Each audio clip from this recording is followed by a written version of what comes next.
Hello বন্ধুরা, good morning. প্রায় অনেক দিন পর আমি আবার ব্লগ স্টার্ট করেছি। হ্যাঁ, এবার আমি প্রতিদিন ব্লগ দেওয়া স্টার্ট করব। সকালে ঘুম থেকে উঠে চিয়া সিড ভেজানো জল খেয়ে একেবারে স্নান সেরে বসে পড়েছি আজ পায়েস বানাতে।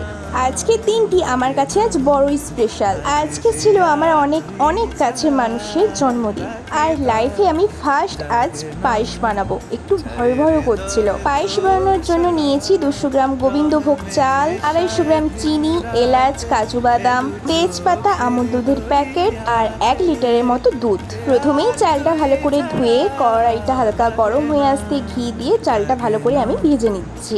এবার হয়তো অনেকেই বলবে, পায়েস বানাচ্ছে আবার সোশ্যাল মিডিয়াতে সেটা শেয়ার করতে হবে, ও রেসিপি দিচ্ছে নাকি, আমরা কি পায়েস বানাতে জানি না? সেই সমস্ত মানুষদের উদ্দেশ্যে বলছি, না কাকিমা, তোমরাও জানো, শুধুমাত্র আমি আমার নিজের অ্যাক্টিভিটিগুলো সোশ্যাল মিডিয়াতে শেয়ার করছি। অনেকেরই হয়তো ভিডিওটা না ভালো লাগতে পারে, তারা স্কিপ করে চলে যেতে পারো।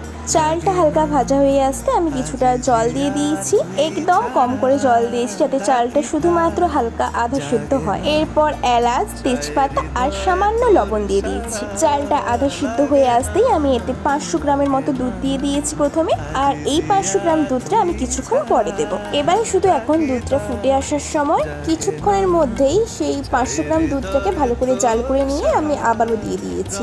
এবারে শুধু ঘন ঘন নেড়ে যেতেই হবে যাতে নিচে না লেগে যায়। আর হ্যাঁ, প্রায় অনেক দিন পর আবার সেই আগের মতো ভিডিও বানালাম, তোমরা কিন্তু প্লিজ সাপোর্ট দিও।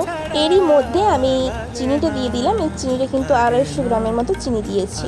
আর হ্যাঁ, আজ কিন্তু আমি ভীষণ খুশি, আর আজ কিন্তু আমি পুডিংও বানাবো। পুডিংয়ের ভিডিওটা আমি নেক্সট ব্লগে দেবো। আর তোমরা কিন্তু শুধুমাত্র আমাকে সাপোর্ট দিও, তোমাদের সাপোর্ট কিন্তু আমার এখন ভীষণ প্রয়োজন। তোমাদের সাথে কথা বলতে বলতে প্রায় পায়েসটা আমার হয়েই এসছে। কাজু আর কিশমিশটা আমি কিন্তু দিয়েই দিয়েছি। এবারে আমুল দুধটা আমি কড়াই একটু ফুটিয়ে জল দিয়ে আমি পায়েসের মধ্যে দিয়ে দিলাম যাতে অনেকটা টেস্টি হয়। আর দেখেছো তোমরা, পায়েসটা কিন্তু হয়েও গেছে। আর প্রথমেই সেটা তুলে নিচ্ছি গোবিন্দর জন্য।